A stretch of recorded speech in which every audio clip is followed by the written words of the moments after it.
Bueno, ¿qué tal, gente? ¿Cómo les va? Mi nombre es Nelson Baitz. Tengo estudios en matemática, en ciencia de datos, en desarrollo de software. Y bueno, hoy vamos a hablar un poquito sobre los datos y lo que significan, digamos, en el mundo actual, el poder que tienen esos datos.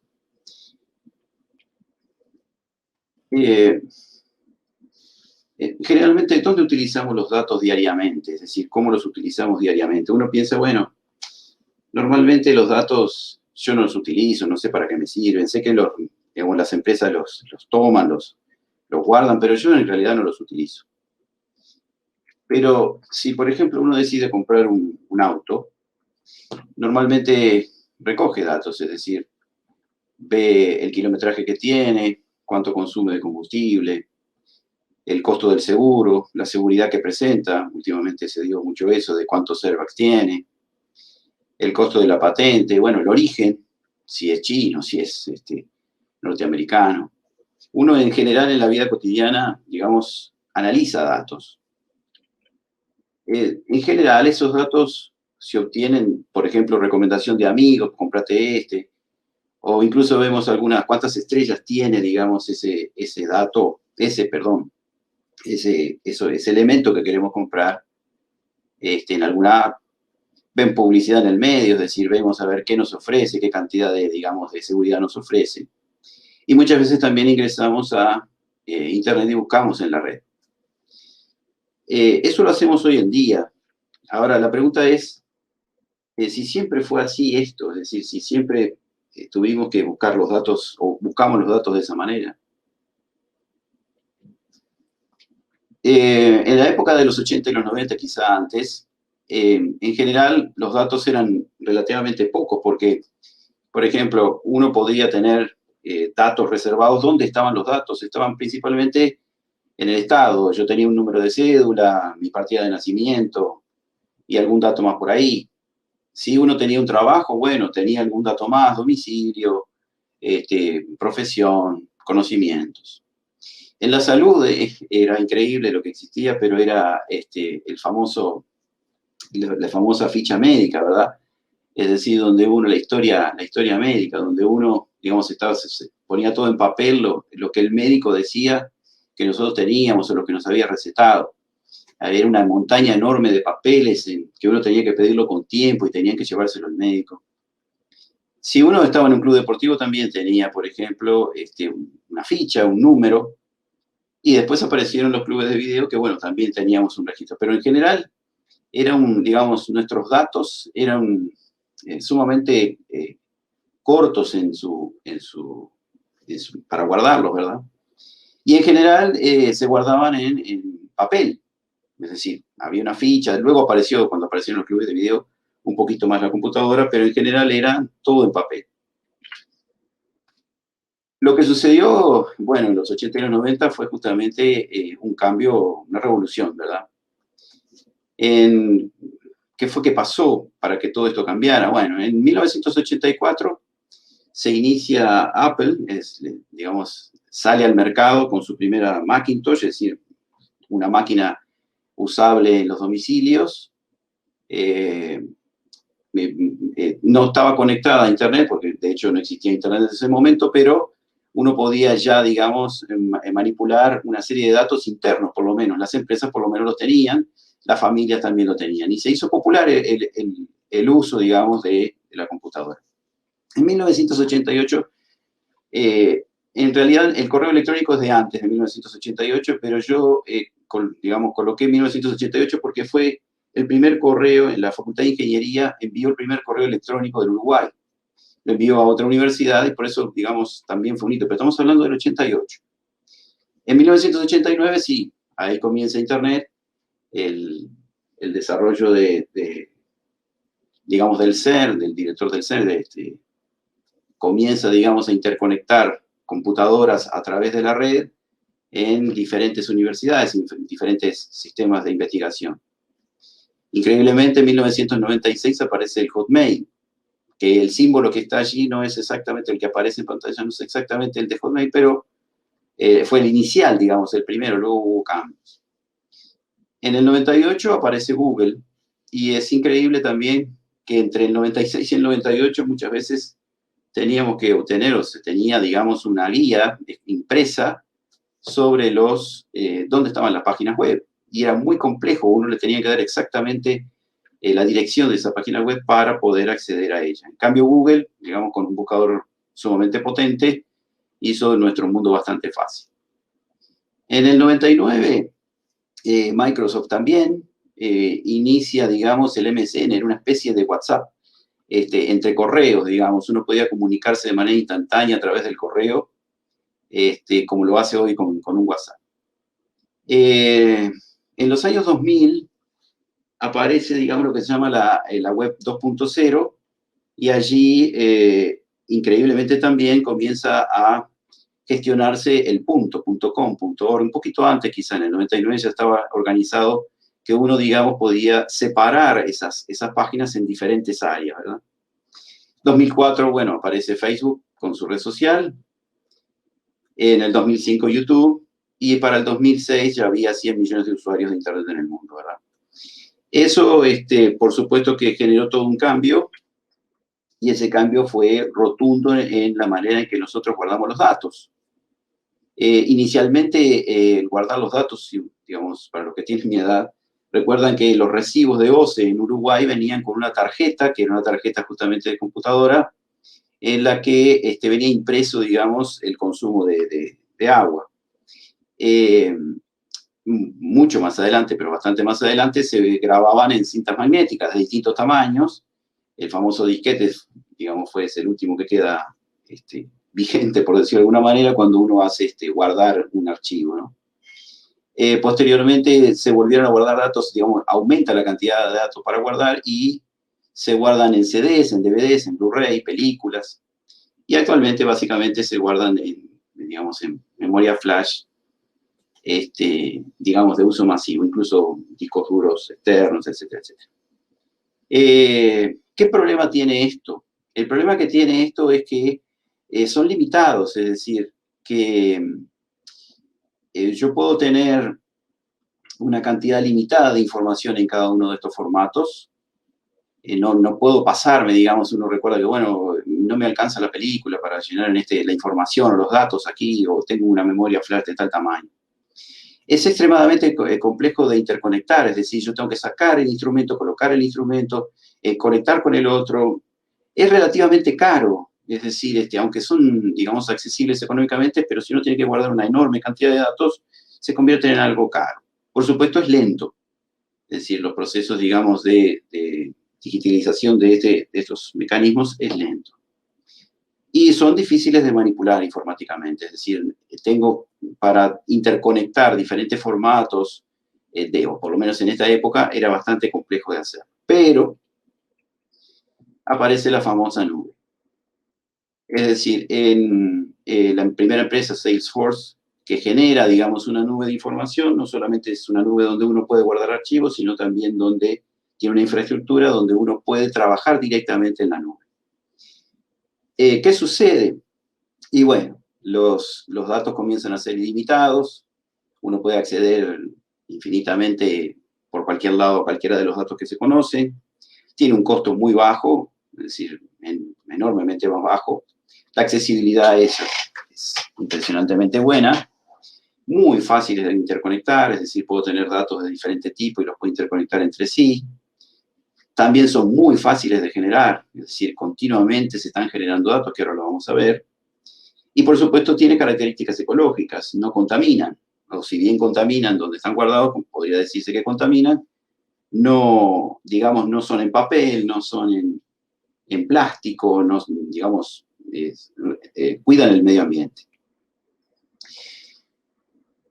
¿Cómo se generan los datos hoy? Es decir, es interesante ver cómo nosotros generamos los datos hoy, porque uno dice, pero yo en general, digamos, al interactuar con Internet o al interactuar en mi vida cotidiana, no estoy generando tantos datos. Pero sí, se generan muchísima cantidad de datos. Normalmente las personas, por ejemplo, para ingresar a cualquier aplicación, están utilizando password o usuario, y ahí ya se están generando datos, es decir, las empresas ya están tomando esos datos.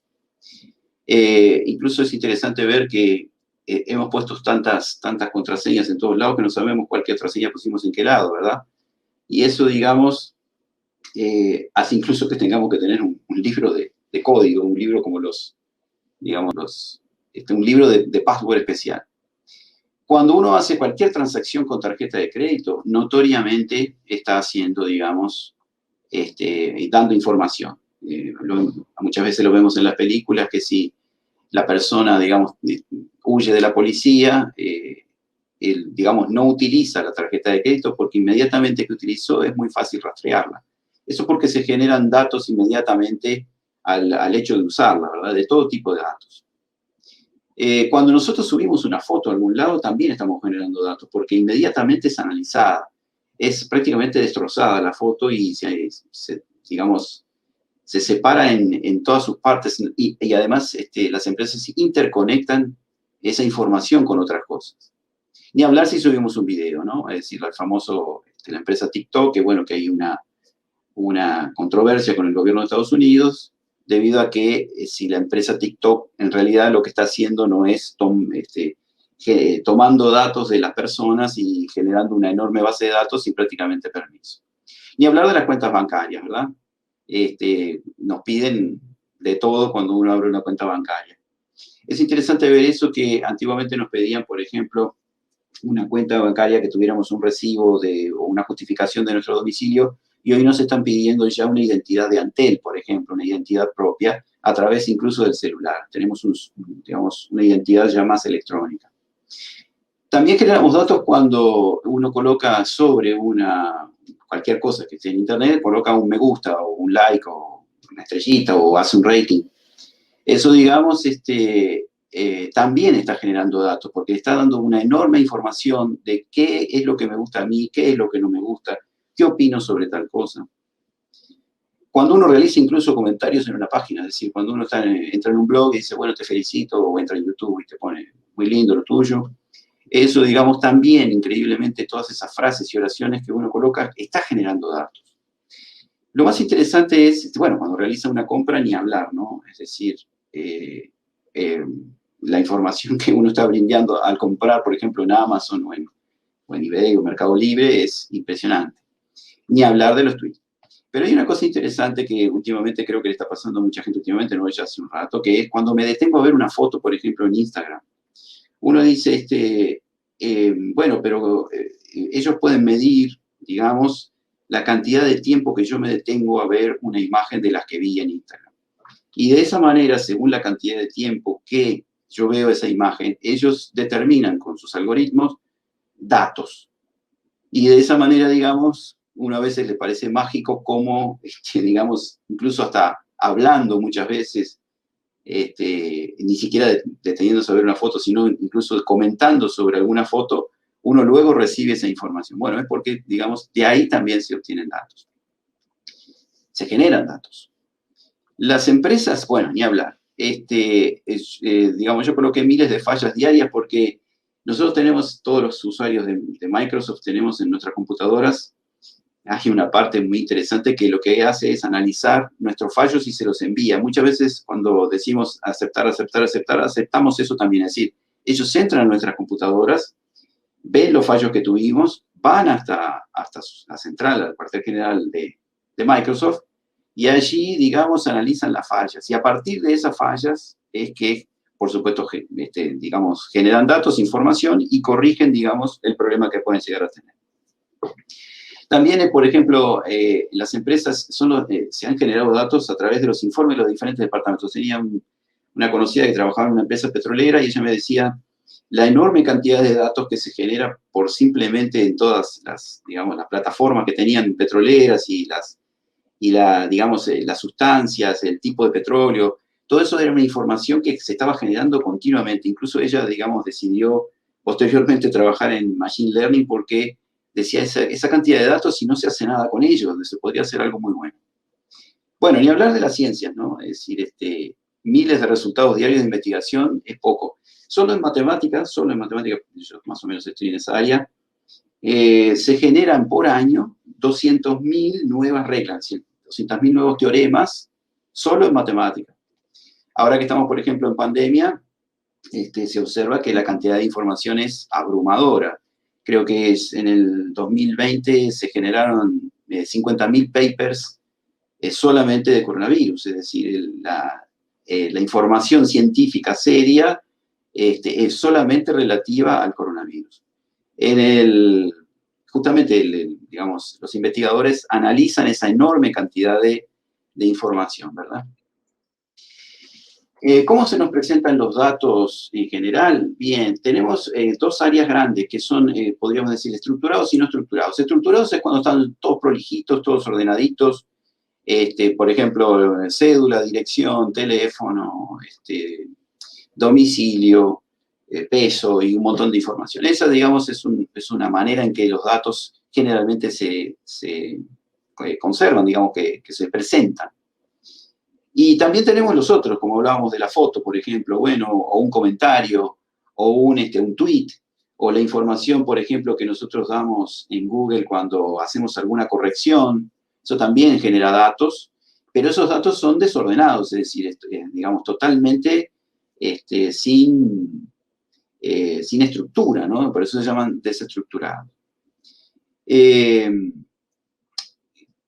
Digamos, ¿cómo se enfrenta uno a esa maraña de datos? En general, las empresas brindan los datos que ellos creen oportunos utilizar. Si uno, por ejemplo, va a trabajar para una empresa, la empresa le va a decir, bueno, mira, acá tenemos estas fuentes de datos que son, digamos, legales, por decirlo de alguna manera, y uno trabaja sobre ellos. Muchas veces también, por ejemplo, trabaja las empresas, o es necesario, uno le dice, bueno, pero es necesario colocar, por ejemplo, sensores en las calles, por ejemplo, las intendencias suelen poner cámaras y esas cámaras, por ejemplo, analizan el tránsito, ¿verdad? Y entonces de esa manera, digamos, se está recabando datos permanentemente. Y con esos datos después, digamos, se procesan y se trabajan.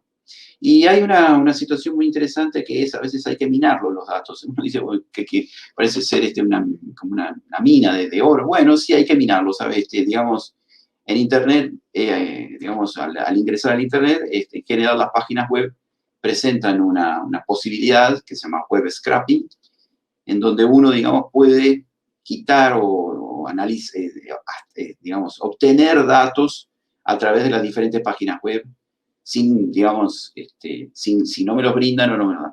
Una cosa interesante de los sensores también es la empresa Tesla, que si uno observa el auto está rodeado prácticamente de sensores, es decir, es el que analiza y recaba los datos para que el automóvil utilice, digamos, toda su tecnología para, por ejemplo, para manejar solo, ¿no?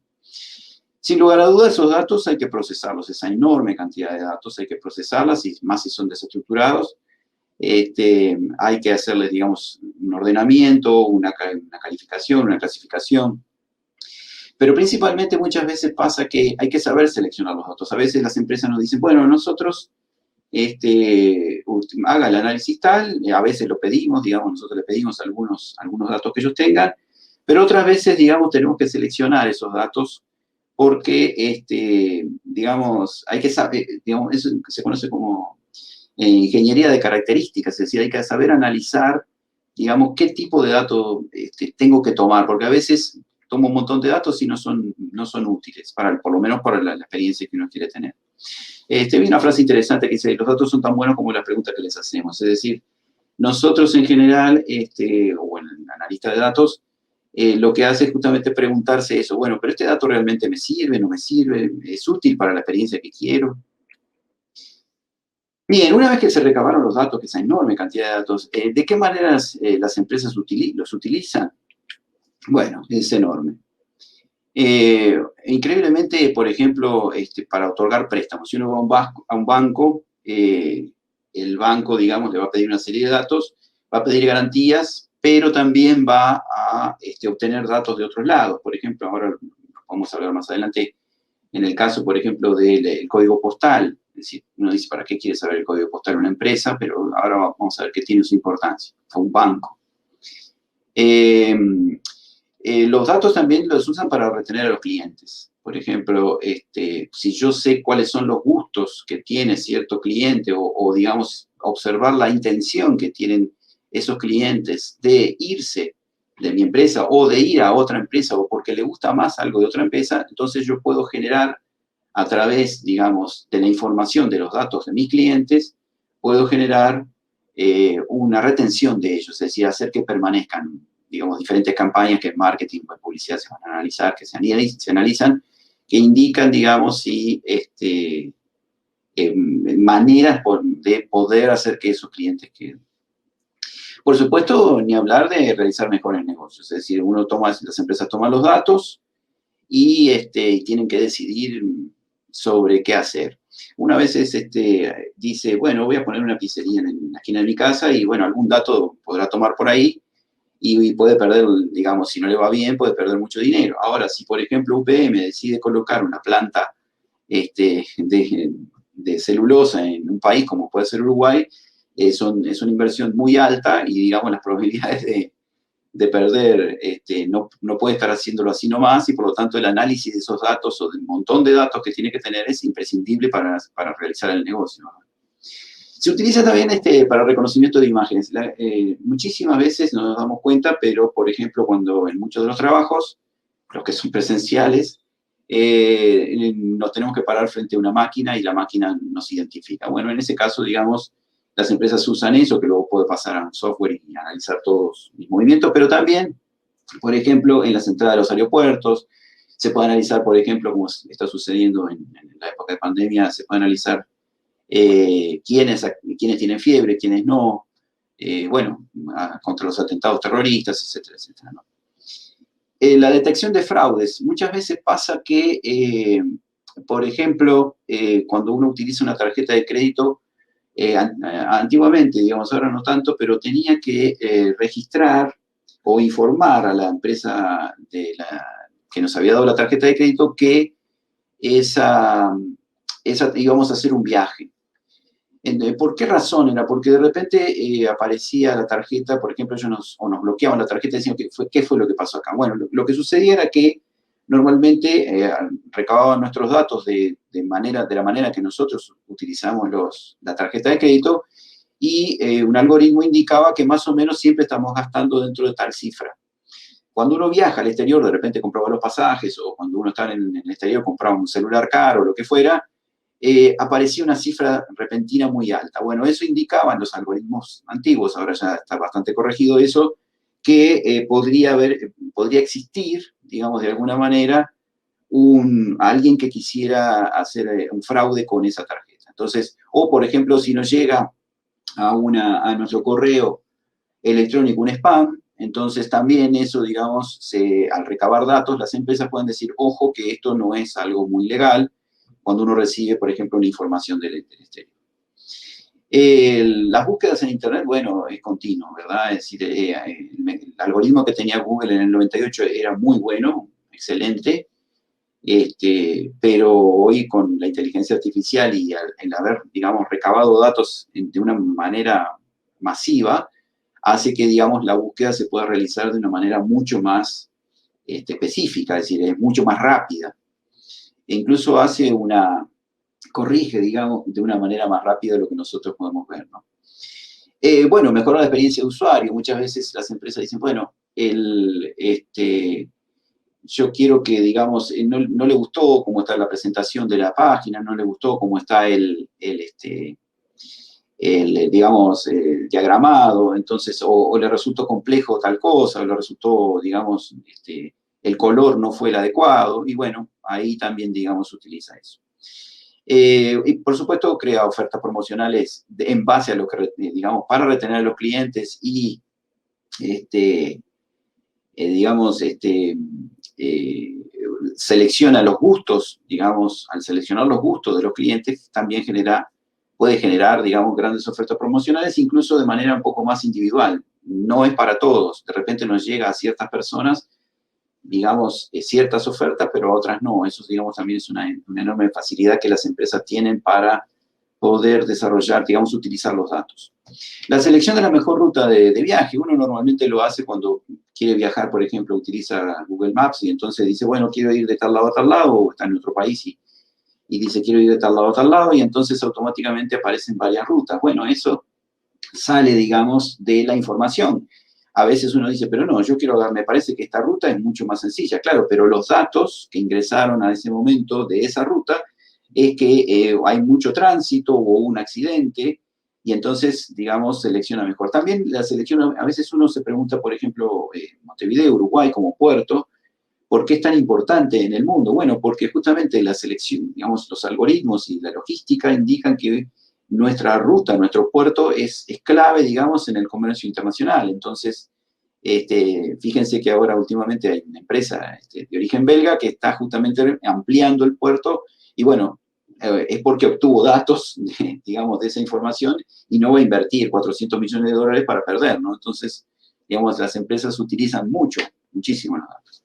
Muchas veces también las empresas utilizan los datos para volver a obtener datos. Por ejemplo, es el caso bien notorio es de Netflix, que uno dice, ¿por qué me recomienda? ¿Cuál es la gracia de en dónde gana Netflix en recomendarme algo? Bueno, podría ganar en retenerme como cliente. Por el momento no tiene, bueno, HBO podría ser o alguna otra empresa, pero en general Netflix no tiene, digamos, competencia en el momento actual.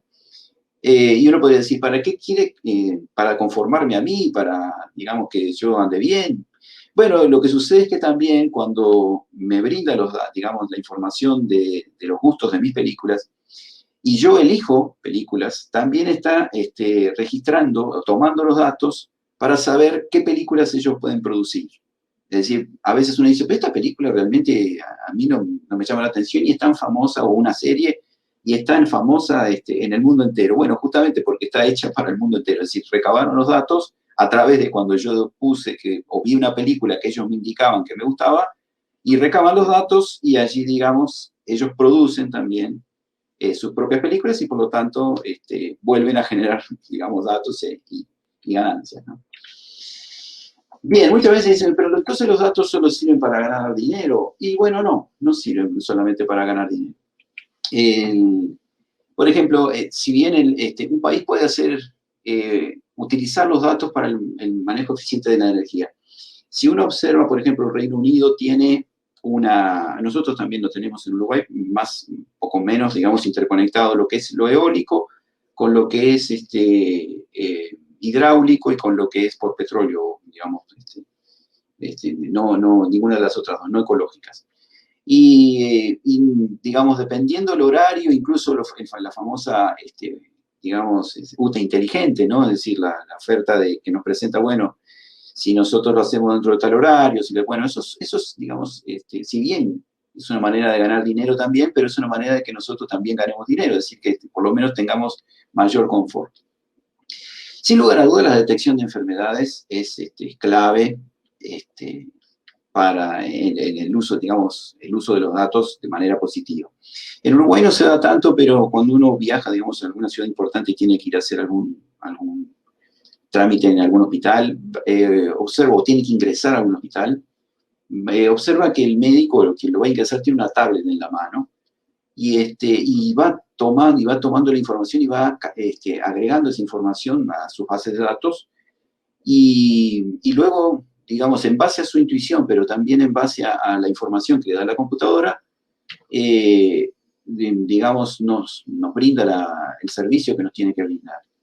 Eso no se está dando mucho, digamos, en Uruguay, pero va a empezar a darse, digamos, lo hace el médico, digamos, por su propia inteligencia, digamos, y eso va a generar una cosa muy interesante. En una última información de Facebook, porque Facebook está muy interesado en la salud, digamos, en tratar de eliminar todas las enfermedades del mundo, una obsesión que tiene Zuckerberg y Chan, su esposa, la fundación, y justamente hace unos 15 días informó que tendrían la capacidad, digamos, en el momento actual, dada la información, de que todas las enfermedades conocidas pudieran ser curadas. De hecho, que nosotros estamos en pandemia, el coronavirus, digamos, fue tratado, por decirlo de alguna manera, con información y, digamos, se analizó todo lo referente, se está analizando todo lo referente a la enfermedad coronavirus a través de datos, ¿verdad?, de inteligencia artificial.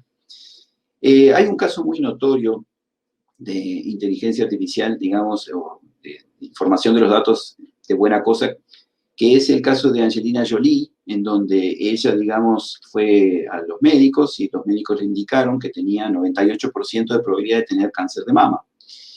Y entonces, bueno, decidió, digamos, operarse y definitivamente, bueno, es una cosa no muy agradable, pero así, digamos, digamos, los datos ayudan a la medicina.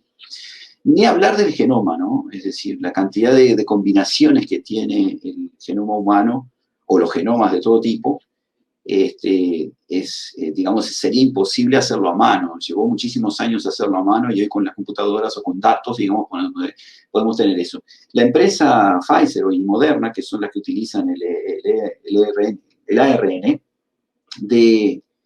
digamos, del coronavirus, justamente lo que hacen es analizar eso, ¿no? Es decir, tomar la enorme información de todas las posibles combinaciones y generar eso. Incluso uno se preguntaba, por ejemplo, bueno, pero Pfizer es buena contra las nuevas cepas, y no demoraron mucho en hacer eso porque justamente lo único que hicieron fue ver, digamos, la combinación de ARN que tenían y la combinación de ARN de las cepas y seguían, digamos, incluyéndolas.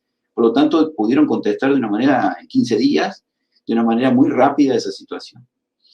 En la educación yo creo que sería primordial el hecho de poder usar datos, o podrían usarse datos en la educación, digamos, eh, ahora lo vamos a ver, ¿no? Pero poder analizar, hacer, digamos, que cada individuo tenga su información de acuerdo a sus conocimientos o de acuerdo a su digamos, agilidad para aprender, ¿verdad? Y lo que vemos muy seguido es el reconocimiento de la escritura. Cuando uno, por ejemplo, coloca un correo, inmediatamente aparece, inicia un correo de Gmail, aparece, digamos, algo que nos dice que, o cuando coloca un WhatsApp, que, digamos, sería lo correcto escribir. Y eso en realidad no nos están cobrando mucho. De hecho, uno podría decir, bueno, ahí no se gana dinero, por eso la empresa nos retiene o nosotros como usuarios, digamos, estamos conformes con eso y quedamos por ahí. Hay otras cosas, por ejemplo, como el suicidio, tratar de analizar, digamos, utilizar los datos para determinar las probabilidades de que situaciones como el suicidio no funcionen. O incluso poder predecir terremotos, ¿no? Siempre estar nervioso de si algo va a suceder, no se pueden predecir. Bien, toda esta situación, toda esta, digamos, onda, digamos, de los datos, nos enfrentan, digamos, a tres áreas importantes que es digamos, el científico de datos o quien vaya a analizar los datos tiene que enfrentar. En general es tomar decisiones, tomar las mejores decisiones, como decíamos, bueno, tengo que hacer tal cosa, tengo que comprar este auto o tengo que comprar eso sería una decisión personal, pero para una empresa o para, digamos, una institución científica, ¿cuál ARN usamos o cuál camino tomamos para esa situación?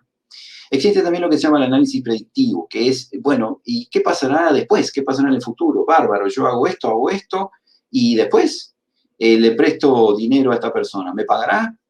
Está, digamos, muy vinculado con tomar mejores decisiones también, pero no sé lo que va a suceder en el futuro. Es decir, aunque parezca mentira, ahora vamos a ver que sí es posible hacerlo.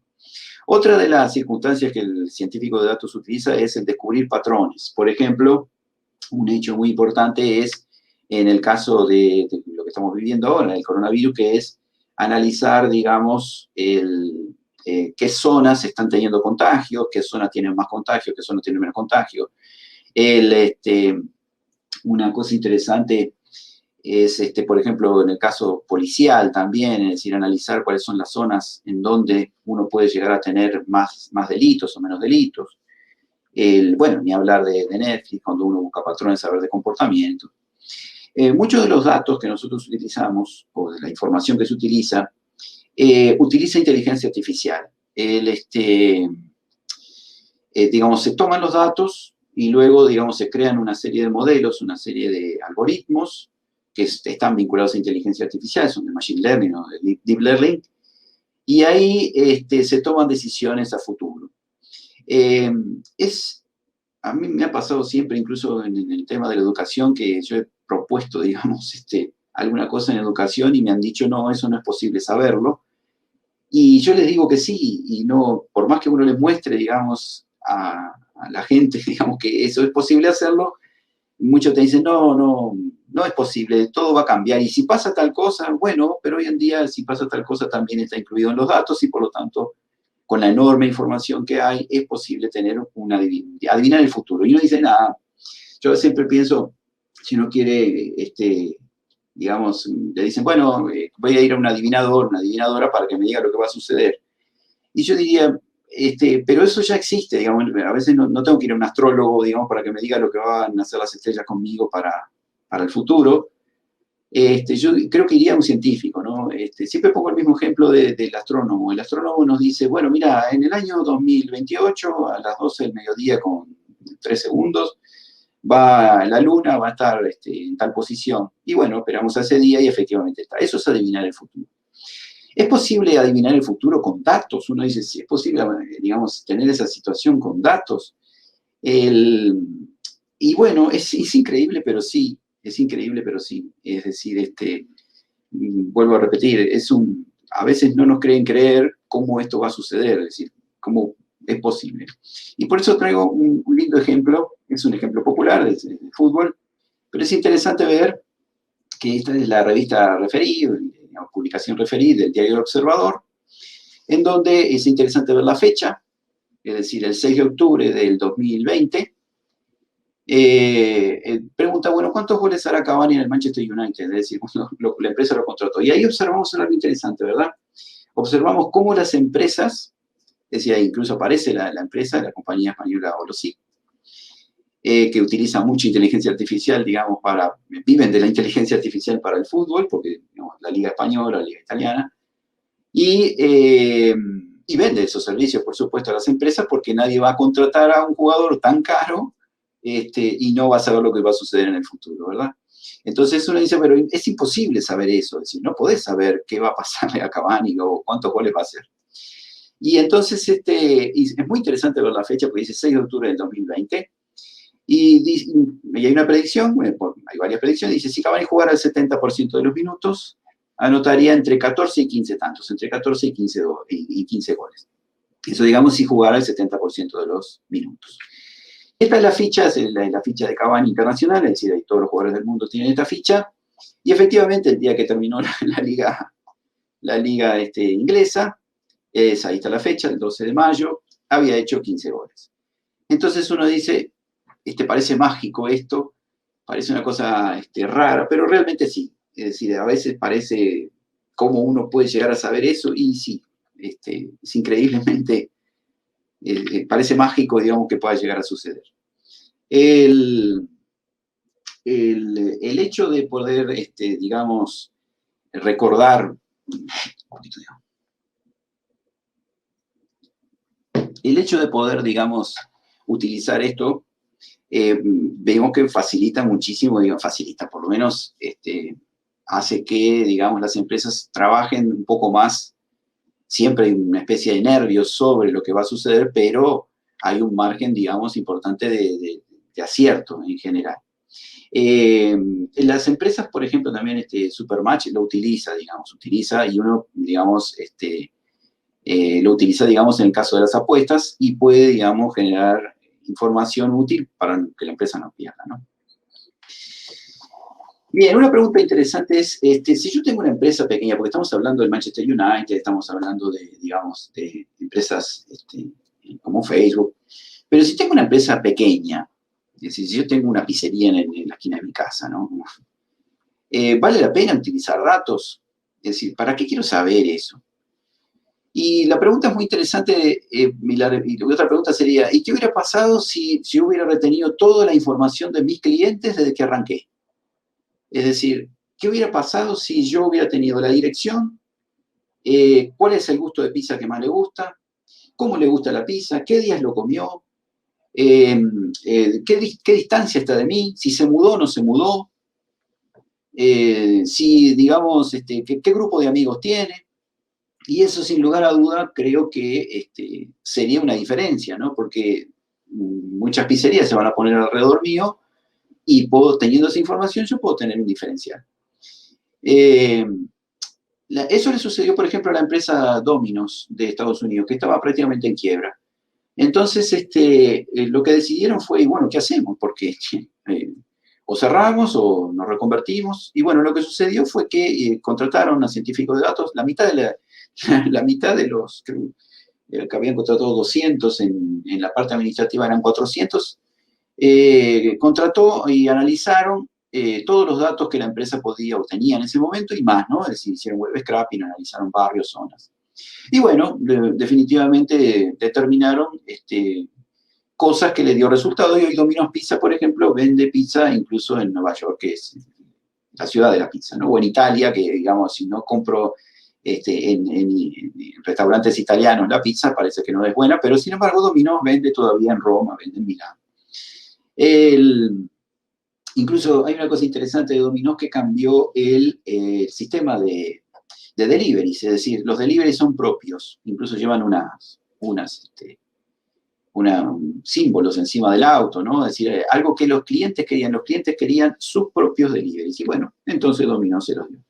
Por supuesto, han retenido clientes, mejoraron notoriamente los gustos, o clasificaron los gustos para conformar a los clientes, ¿verdad?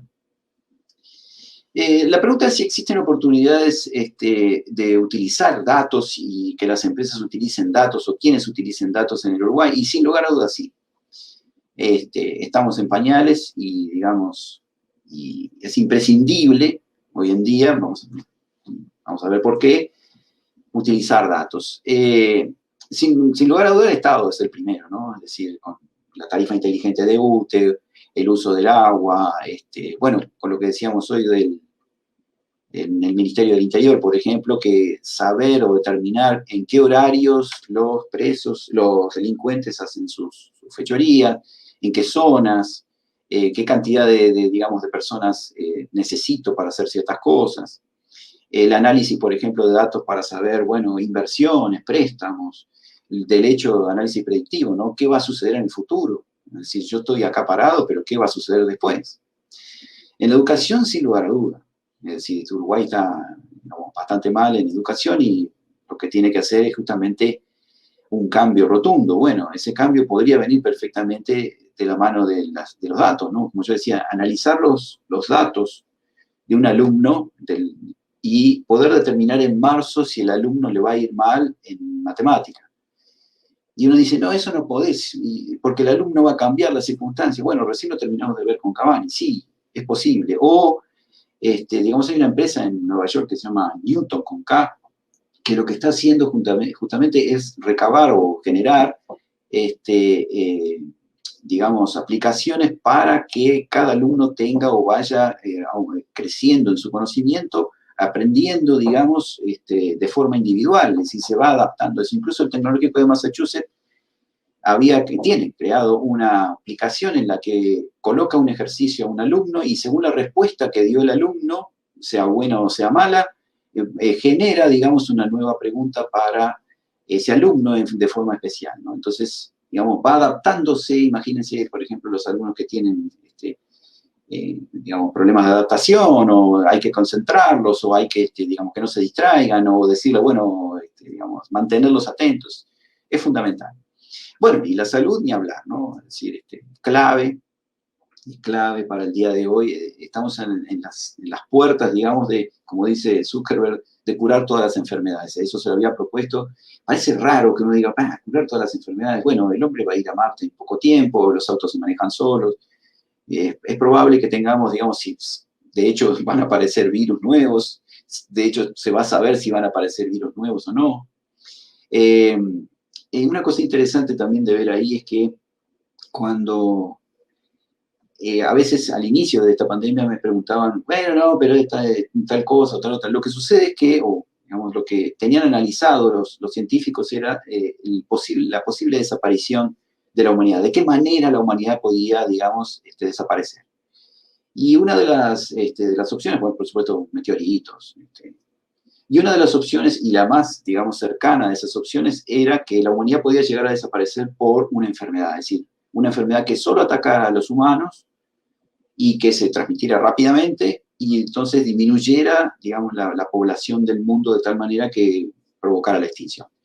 Por eso la desesperación, uno dice, pero por la desesperación de los países o de digamos, de las instituciones en decir, no, manténganse quietos, no hagan esto, no hagan aquello, porque, digamos, según la ciencia de datos, existe la posibilidad de que si no lo hacemos de esa manera, y bueno, las cosas se compliquen bastante para la humanidad, ¿verdad? En el campo, el Uruguay vive del campo, ¿verdad? Entonces, el hecho, hoy se están usando drones, se está usando chip para el ganado, se está incluso utilizando el chip de manera, para que coma, digamos, para que no, hoy sacamos, lo ponemos en un potrero, que es el pasto, lo ponemos en otro potrero, bueno, pero hay un sistema, digamos, rotativo que hace que ya no tenga que tener el alambrado porque el animal llega hasta ahí y automáticamente no puede pasar porque, bueno, se indica, digamos, eléctricamente que no puede, pero no hay ninguna barrera a través del chip.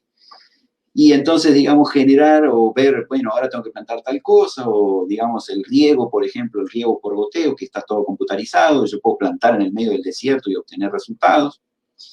La industria, bueno, ya sabemos en Uruguay que debería, digamos, la industria utilizar eso. El deporte, se habló mucho del deporte porque, digo, pienso un poco en la audiencia, ¿no? Y en el Uruguay existe un club que es el Manchester City, el Torque, ¿no? El Manchester City es parte el Montevideo City es parte de la empresa Manchester City, donde justamente trabajan científicos de datos.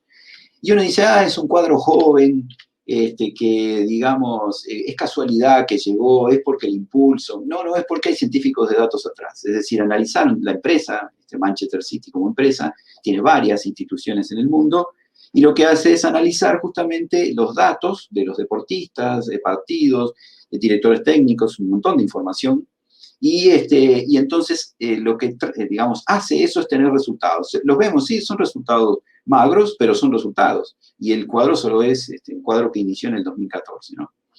Y el e-commerce es imprescindible, ¿no? En Uruguay, bueno, la enorme cantidad de, digamos, de gente que está vendiendo a través de Instagram, por ejemplo. Y sí, si uno traten de recabar los datos, yo les digo a los que están haciendo eso, de sus clientes, traten, digamos, de entrar a Instagram, a la parte que, digamos, analítica de Instagram, a ver si pueden, digamos, analizar mejor o bajarse aplicaciones que puedan analizar mejor los datos y vender mejor, es decir, andar mejor en una situación. Lo que va a suceder en el futuro es que, y no muy lejano, es que, por ejemplo, si nos ponemos 3 pizzerías, y bueno, alguna va a andar mal. Pero lo que sucede justamente es que si uno va a utilizar esos datos, lo que va a pasar es que aquel que tenga la información y aquel que la maneje de una manera adecuada va a tener la diferencia. Quizá por poco tiempo, quizá, digamos, porque el mundo es muy cambiante, pero, digamos, puede llegar a tener una diferencia, digamos, momentánea o duradera, puedes ganarle a la competencia, ¿no? Bien, pregunta interesante si los datos pueden hacernos fallar. Sí, sí, sí. Más que fallar, a veces uno dice, bueno, pero yo sé que me están como robando los datos o se están utilizando los datos o las empresas ocultan los datos. O hay situaciones éticas, o fíjate que, yo qué sé, como Cambridge Analytica que entró a Facebook, digamos, hizo algo extraño. Y uno dice, sí, y a veces, digamos, me pueden fallar los datos. No es que puedan fallar, sino que a veces, digamos, hay que ocultarlos de alguna manera. Hay una cosa interesante de ver que es, digamos, que pueden incluso, a veces las empresas, digamos, no los muestran los datos porque, digamos, pueden herir a las personas o pueden, digamos, tildarlos de discriminatorios. Un caso sucedió justamente en los préstamos bancarios, en donde se pide el código postal. Y uno dice, ¿por qué me piden el código postal? Porque el código postal marca las zonas de una ciudad. Entonces, por ejemplo, en los Estados Unidos se pedía el código postal, y si yo, por ejemplo, me viene en mente Los Ángeles, que es, si yo vivía en la zona de la costa, Santa Mónica o Malibú, o, digamos, mi código postal era, digamos, de ciertas zonas, el préstamo era bastante rápido. Pero si vivía, por ejemplo, en Compton o en algún otro lugar, digamos, de Los Ángeles, el préstamo me lo rechazaban, incluso teniendo, digamos, otras garantías y buen trabajo y buenos ingresos. Luego se dieron cuenta de que justamente lo que estaban era una especie de discriminando. Si vos vivís en ciertas zonas o en ciertos lugares, y bueno, podés ser de cierta manera. Por eso es tan importante también, hoy en día eso no, hoy en día se ha mejorado muchísimo, justamente por lo que se llaman el clúster, es decir, el agrupamiento. Entonces, bueno, no, en ciertas zonas donde, digamos, vive cierta gente, las cosas no son así. Y si por más que yo tenga un código postal tal, digamos, no soy, voy a pagar mi préstamo, ¿verdad? Y por supuesto también protestaron la gente de color en los Estados Unidos, la gente que, digamos, de procedencia árabe también protestó, porque en los aeropuertos las cámaras, digamos, los visores, detectaban, por ejemplo, o separaban en mayor cantidad los que tenían barba y aspecto árabe, ¿no? Entonces, ellos dijeron, bueno, digamos, esto me estás discriminando, o esa información, digamos, no es verdadera. Es una cosa muy interesante también que los datos se basan en cosas del pasado, es decir, yo no puedo, digamos, determinar, es algo que sucede o que está sucediendo, digamos, los datos son estos. Si mañana hacemos algo para que esos datos cambien, como por ejemplo la educación, y los datos son estos, según mis cálculos va a suceder esto, pero podemos hacer algo para que eso no suceda. Entonces, eso y que a su vez eso también va a generar datos, ¿no? Es decir, entonces sí, los datos a veces se van ajustando con el tiempo, es una ciencia nueva, la ciencia de los datos, se van ajustando, digamos, con el tiempo y van mejorando. Hay algunas situaciones irrisorias. También un ejemplo, digamos, popular de fútbol, durante la pandemia, digamos, ni siquiera por eso, había necesidad en el Reino Unido de transmitir todos los partidos posibles. Entonces, así teníamos entretenido, digamos, a la gente en las casas. Y lo que se decidió es, bueno, pero no tenemos tantos cameraman para, digamos, trabajar o seguir un partido de fútbol, ¿verdad? Entonces lo que se decidió es utilizar inteligencia artificial, es decir, los datos previos se cargan en algoritmos de inteligencia artificial, se coloca una cancha de fútbol cualquiera y se colocan 3 cámaras robot y la cámara, digamos, sigue, digamos, o actúa de acuerdo a lo que la inteligencia artificial le indicó y entonces transmite el partido de fútbol. Lo que sucedió fue en un partido en Escocia, con cámaras de inteligencia artificial sin operadores humanos, mal hecho, digamos, el algoritmo, confuso, los datos, un montón de detalles, digamos, que no se tuvieron en cuenta, confundió la cabeza pelada del juez de línea con la pelota, y por lo tanto los espectadores vieron, digamos, durante los 90 minutos cómo, digamos, el juez de línea corría de un lado hacia el otro y no vieron el partido. Es decir, sí, tiene fallas, y recordemos que esto es algo muy nuevo, y que, digamos, va cambiando con el tiempo y va mejorando como todas las cosas. Se autogenera sus propios datos para digamos, mejorar también. Bien, ¿dónde estamos parados hoy? Es decir, ¿dónde, digamos, cómo nos enfrentamos a la situación? Cada día nosotros, a través de la humanidad, digamos, a través del uso de celulares, computadoras, cámaras en la calle, entramos a un shopping, cualquier cosa, estamos generando datos. Se generan por día unos 24.000 millones de millones, es decir, estos serían billones, en español, digamos, millones de millones cada día. Si yo hiciera un video, digamos, tiene una cierta cantidad de bytes, si yo hiciera un video con esa cantidad de datos que se generan por día, y bueno, tendría un video de alta definición, pero tendría que verlo durante 1.600 millones de años. Es decir, es enorme la cantidad de datos. Se generan 3.000 tweets por segundo. ¿Sí? Es decir, cada segundo son 3.000 tweets. Imagínense ese volumen de información entrando, digamos, a la empresa tweet y teniendo que analizar, por ejemplo, si hay alguna palabra no adecuada, por ejemplo, el caso de Facebook, si hay alguna reacción, digamos, que no corresponde, si alguien protestó. Es decir, el manejo son 3.000 por segundo. Son 54.000 imágenes por minuto de Instagram. Es decir, cada minuto se suben 54.000 imágenes. Es decir, ese volumen de información que va a salir de cada imagen, multiplíquenlo por 200.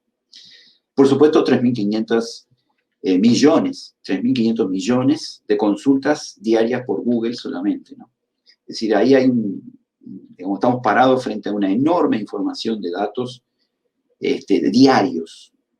Y este es un ejemplo que no es mío, es de Nicolás Loef, que es un ingeniero que trabaja justamente en el Silicon Valley, digamos, trabajando sobre inteligencia artificial principalmente, pero trabajando, creo que ahora está en Microsoft o Google para las empresas. Y él entonces decía, estos son supongamos que tenemos los datos generados por la humanidad desde el inicio de la civilización. Estos son todos los datos, es decir, todos los conocimientos, desde los egipcios, digamos, todo lo que se guardó, papiros y todo lo demás, bueno, ese sería, digamos, el volumen total hasta el día de hoy, ese es el volumen generado. Y entonces, estos serían los datos generados por la humanidad la última semana. Y uno suele pensar, ah, claro, es el celeste. No, es el rojo.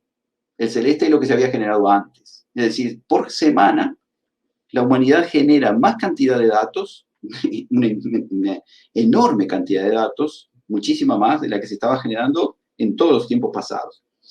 Eso genera algo interesante, genera que los cambios actuales son extremadamente rápidos.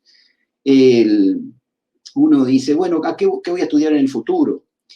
Y bueno, es probable que la carrera que digamos, un alumno de primero de liceo decida una carrera y esa carrera cuando termine el liceo ya no exista más. O que, digamos, la carrera que vaya a elegir no exista cuando termina. O que de repente, durante el periodo en que uno está trabajando sobre una carrera, esa carrera va a tener que cambiar, no existe.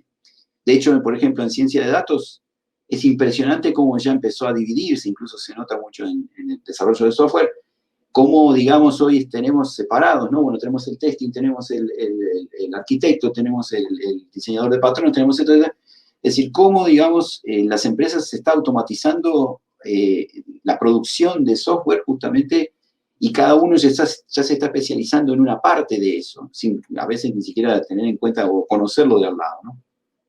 Eso, digamos, es donde estamos parados hoy. Muchos incluso dicen, por eso, digamos, estamos enfrentados como dicen, bueno, es una gran oportunidad, es el nuevo petróleo crudo. Tenemos hay fuentes de petróleo por todos lados generándose, entonces ahí, bueno, empezamos los empresarios y el Estado a ver si podemos generar con eso. A mí mucho no me gusta esa imagen, digamos, de petróleo crudo. Yo me tiro más bien a otra idea. Generalmente, si, por ejemplo, el químico estudia los átomos, tiene frente a sí, digamos, el estudio de los átomos. Hay una maraña digamos, de información, combinaciones de esos átomos que pueden generar, digamos, enormes beneficios para todos.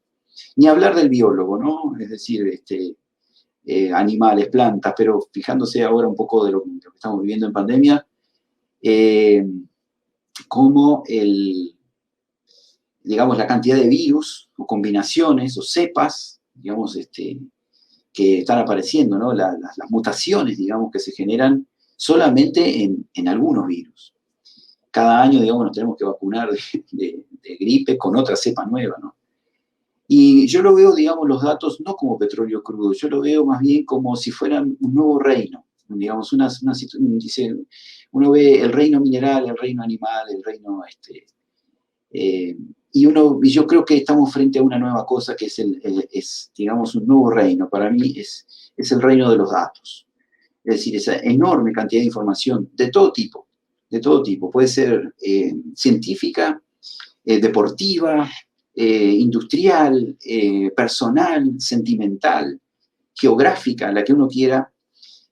Puede tomar esa información, cada vez está siendo más abierto, digamos, la información de esos datos. Podemos acceder a ellos y bueno, y ahí es donde aparece un nuevo científico, ¿no? El químico o el biólogo. Bueno, acá está el científico de datos. Es decir, frente a eso, ¿cómo podemos ayudar a la humanidad, ¿no? Es decir, ¿cómo podemos no tomarlo solamente como una ganancia o una desesperación, sino podemos, por supuesto, y es la idea y está muy bien que así se haga, pero también, digamos, estamos ante la posibilidad justamente de eso, ¿no? De esa enorme cantidad de datos que se generan, poder utilizarlos, ¿no? En general, digamos, lo que hablábamos recién, bueno, ya se está empezando a separar el científico de datos, digamos, se está empezando a especializarse en diferentes áreas. Esos datos hay que guardarlos en algún lugar. Sin lugar a dudas se guardan, hablamos de la nube, hablamos de, digamos, uno los guardaba en discos duros, bueno, las nubes son especie de disco duro, pero ya más extenso, ya se está pensando de la computación cuántica, digamos, se están utilizando. Entonces allí, digamos, se necesitan lo que se llama administrador de datos, alguien tiene que administrar esos datos, alguien tiene que determinar que eso esté funcionando bien, que no se pierdan, que estén atentos, digamos, las 24 horas del día, etcétera, etcétera, ¿no? Y bueno, por supuesto, el analista de datos, estructurado, no estructurado, tengo esto, tengo lo otro. Una cosa que se está usando ya hace un tiempo, el Business Intelligence, que es justamente ahí donde existe una oportunidad. Bueno, estos son datos de la información frente a mí, mirarlos, observarlos, desarrollar, digamos, estrategias para obtener ganancias o beneficios.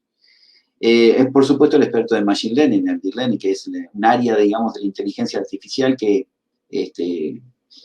digamos, lo que hace es utilizar los datos para realizar que las computadoras aprendan solas, ¿no? Entonces allí comienzan a utilizar esa información para generar, digamos, un beneficio a la humanidad.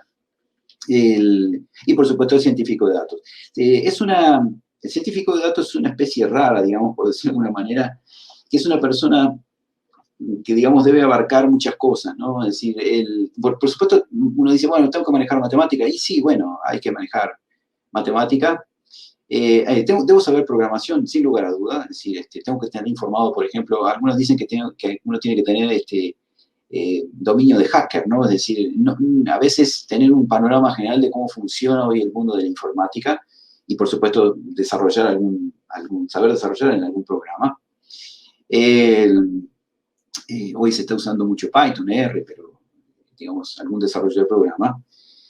También nos piden a veces que tengamos dominio en alguna situación o que, digamos, si es una decisión económica, por ejemplo, bueno, que nos informemos bastante. Es muy importante al día actual aprender, bueno, un poco, digamos, informarse inmediatamente y tiene que ser rápido porque la información, digamos, fluye rápidamente. Y a veces nos piden algún trabajo, digamos, para algún área y, bueno, hay que informarse de esa área también. Si es económica, informarse de economía. Si es del deporte, por ejemplo, hay que informarse del deporte, hay que saber manejar cómo está actualmente la situación. Y hay que estar, digamos, continuamente empapado de la información actual, digamos, estar actualizado en la información, porque, digamos, nuestros trabajos, o el trabajo de científico de datos, puede pedir muchas cosas. Por supuesto, científico de datos debe manejar, el científico de datos debe manejar también inteligencia artificial.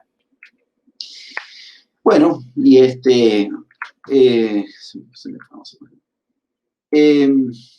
bueno, como les decía, los datos están ahí.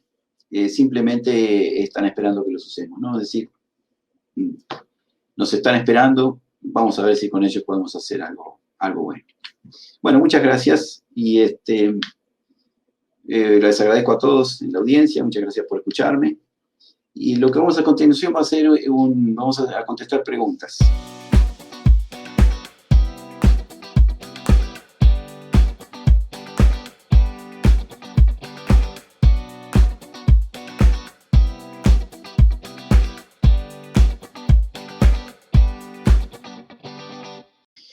Bueno, muy bien. Me preguntan, ¿puedo proteger mis datos? ¿Hay forma de decirles a las empresas que no recaben mis datos? Sí, increíblemente hay maneras de hacerlo.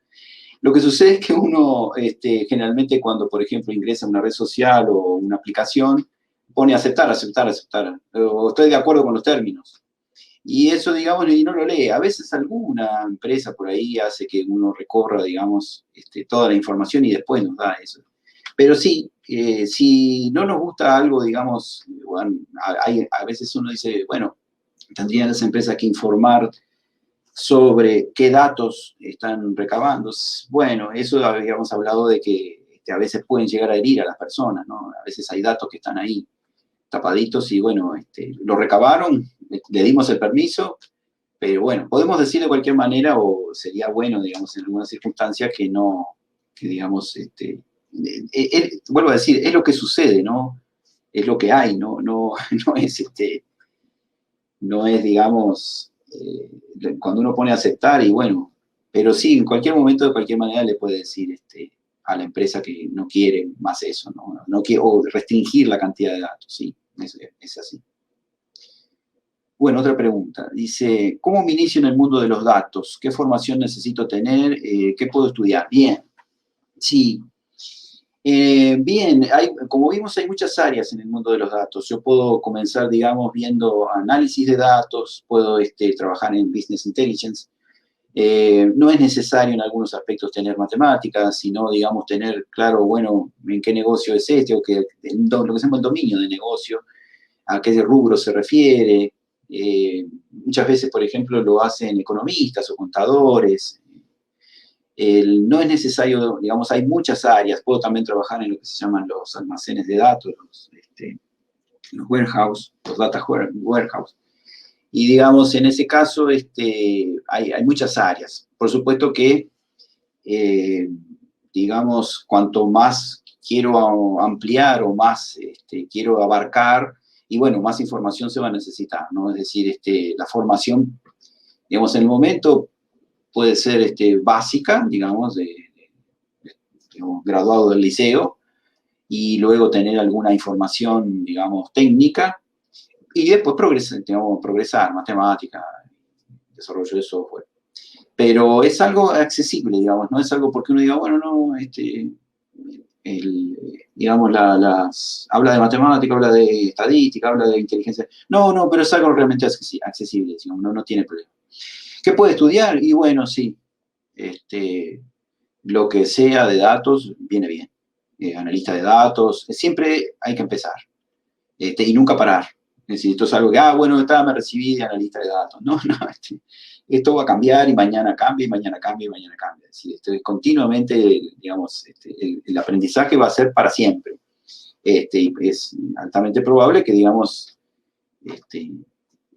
vayan a tener que aprender, digamos, permanentemente, ¿no?